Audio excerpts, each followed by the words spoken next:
Hi! Hello everyone! Welcome back to my vlog at Manay Marina 5.5.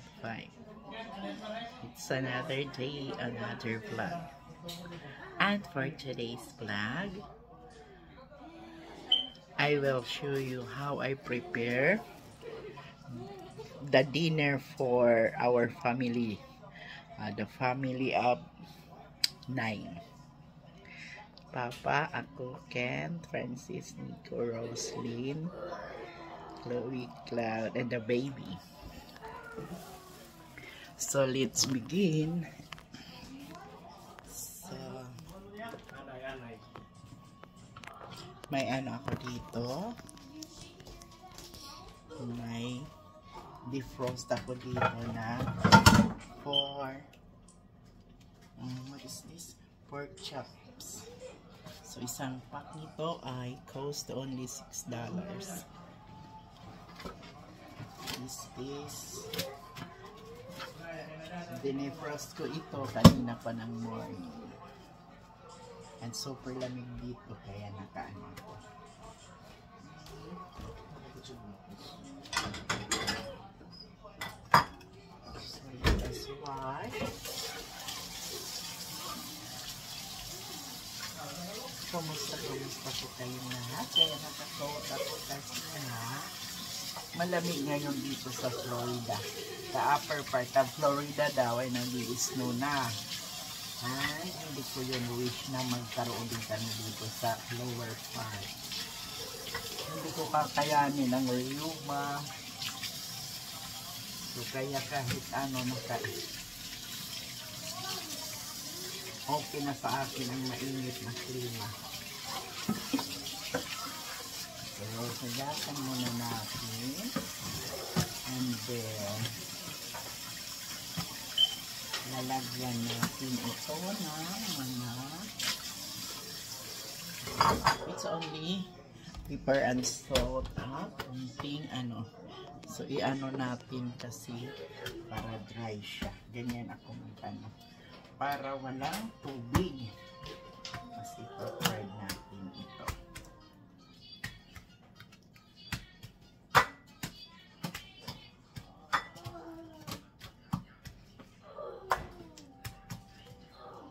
Ganyan lang.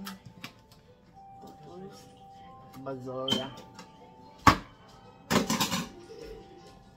Tapos, ito ang ilalagay natin lemon,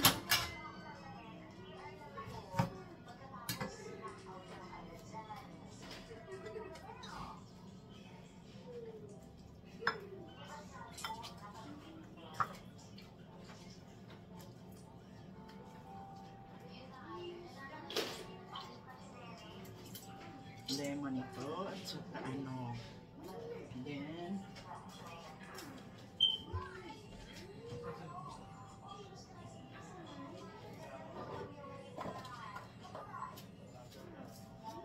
pepper, black pepper.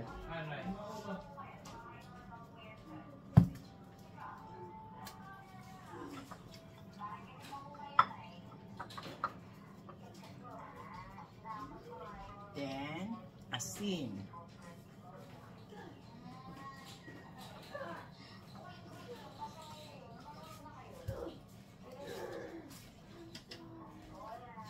Garlic powder.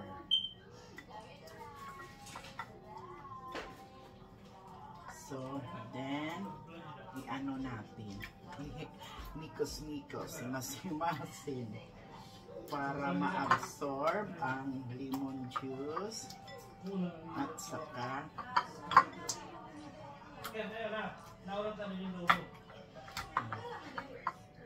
ayan. Tapos, i-ano muna ito ng kahit ilang minutes lang. At ay-ano natin, i-standby muna natin kahit ilang minutes lang. And then, habang nakamarinate yun, para sa amin naman ni Papa, mag-ano kami dito ng fish. Dinifrost ko din ito. Ito ay pampano.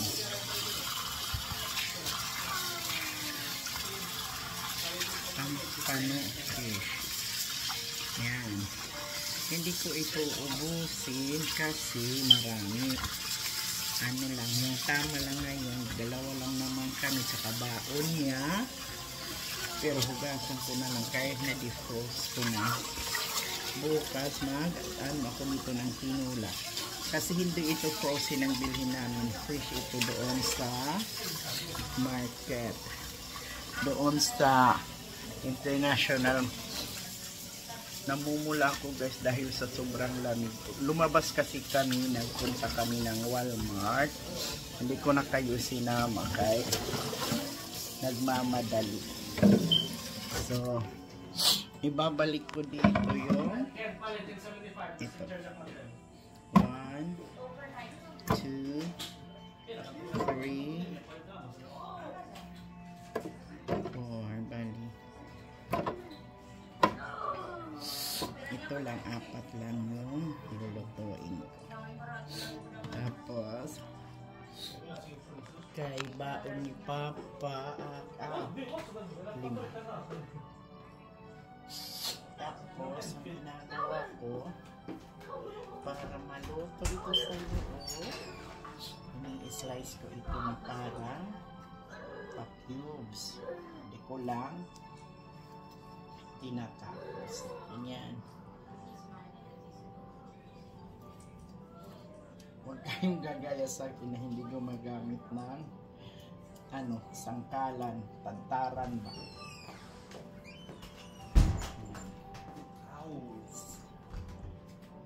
Naka-slice na kasi ito.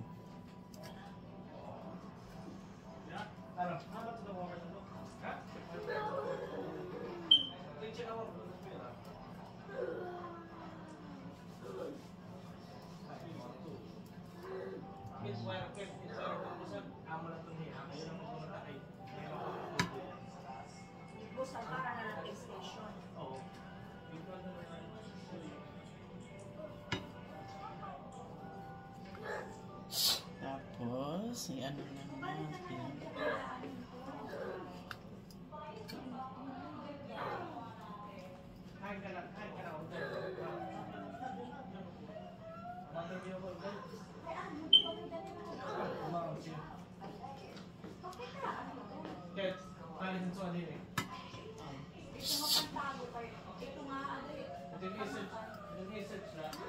Magkakagulo sila kasi kinip-kinip na siya yung aso, maraming balahibo na napakakit. Yan. So, tapos para walang lansa,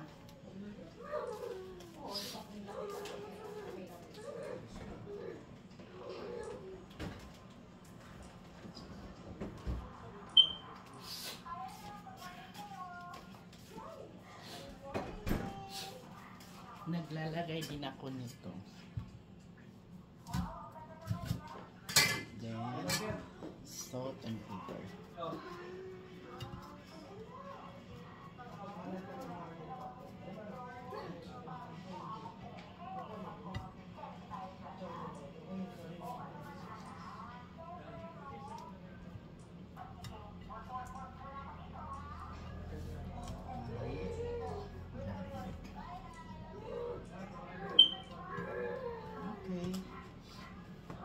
Wash muna tayo.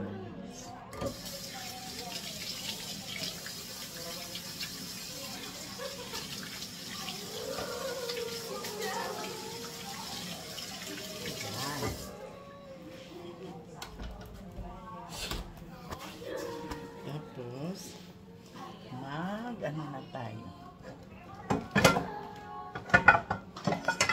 Magpiprito na tayo dito naman.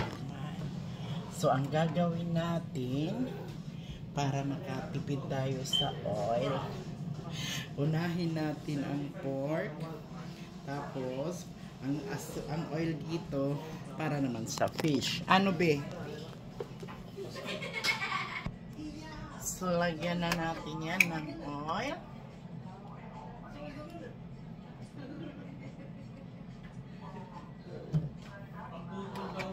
Ito yung bili namin ito ng oil. Galon.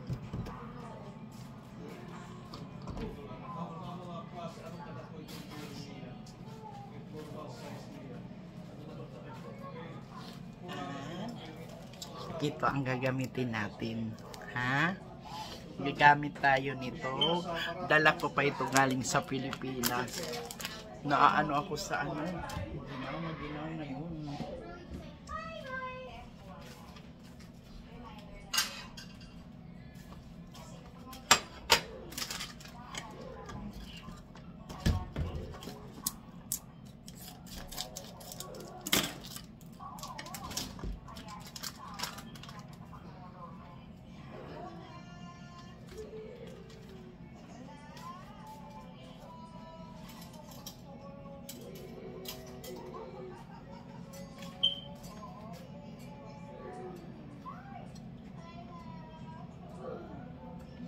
Tapos ito na, ilalagay na natin siya. Ako, inipid ko talaga ito kasi wala na. Pag maubos ito, wala na. Yan. Pag mainit na, hindi pa. Yan natin. Pag mainit. So, dalawa lang. Bago pala ako dito napunta sa kusina, galing ako sa Walmart. Nag-ano ako ng konti para sa breakfast. Nagbili ako ng yung 5 cheese na toast bread, Milo, tsaka tapos tingnan niyo, parang galing sa fridge yung yung bread, siya, nagmo-moist. This is a croissants. Abot. Tama na taka-pronouns. Charo. Tapos, para yan sa nagbili ako ng hindi naman sa atin na mangga. Pero pag minsan nahihinog ito, sobrang tamis. So, pwede kong gawin na mango shake. Para fried rice. Yung frozen veggies. Tapos, nandiyan pa yung iba. Mamaya ko na yan i-arrange pag matapos ako dito magluto. So, kumusta ko? Mainit na. Sana lahat tayo ay masaya at kontento sa kung anong meron tayo. Kasi yan ang sekreto ng pagiging masaya. At saka,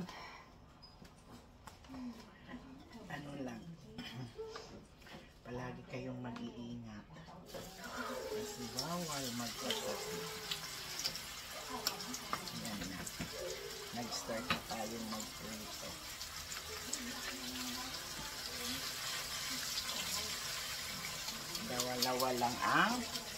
Dalawa lang ang ilalagay natin. Kasi pagkatapos niyan, yung isda naman. Luto na ang first batch. Ilalagay natin dito para makatulo siya. Ilalagay natin sa paper towel.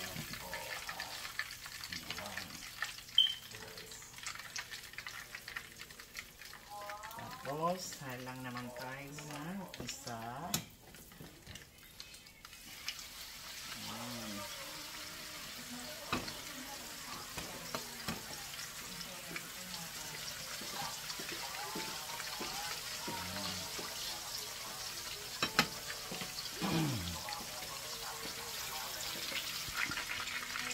So, tapos na ito ang pangalawang batch ng aking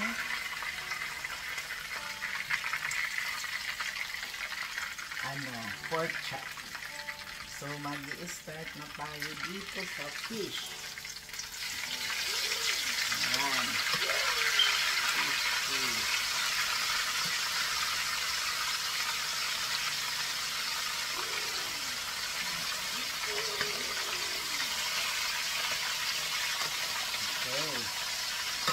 So, ang sobra ng fish ay ibabalik muna natin sa freezer.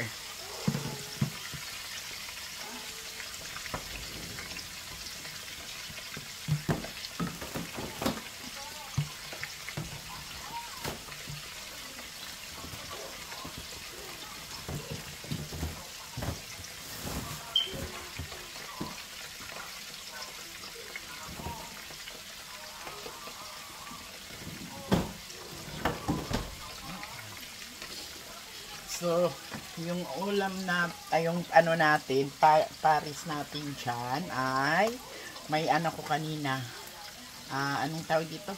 Hantak. Initin ko lang ito dito sa microwave. Tapos, yan na ang atin. At of course, para may sabaw si Roslyn, dahil wala nang nilaga, ayaw na ng nilaga, para dito sa pork chop, magno-noodles muna siya. Kasi kaninang umaga, tanghali rin, mayroon pa siyang sabaw. So habang hinihintay natin yan, kumusta po kayong lahat? Sana happy rin kayo katulad ko. Happy kahit ito lang sa bahay. Enjoy ako sa aking mga apo. And hoping na si Nirvana nandito na rin. Shout out Ma'am Grace, amulay niya na tamsura. Abihit, mga anak ng apo, adi kami ni Papa. Isda kami. May pa kami nga ni Didi Paksi. Pero, hindi na kami. Aprito kami yan ng anhin. Hantak. E Roslyn, may dapat niya gupin nga nilagang anhin noodles. Na ano na hiyat linaga. Pati kanina nila, so gusto niya mag-noodles na nakain mo daw yan, hantak. So, wag kayong mag-worry sa sa bagong panganak namin, sa birthing lady. Kay pinapakain ko talaga yan para hindi mabughat. So, salamat sa panonood ng small vlog ng isang senior citizen na nandito sa Florida, nakikibaka. Para sa kaalaman ng lahat, yung upper part ng Florida po ang sobrang lamig at nag-i-snow daw, frozen. Pero kami dito sa baba kami, hindi, pero grabe, sobrang lamig. Kasi ako, mahilig talaga ako ng mga spaghetti, pero ngayon palagi ako may sweater or ano. So, ayan na. Maluluto na ang fish natin.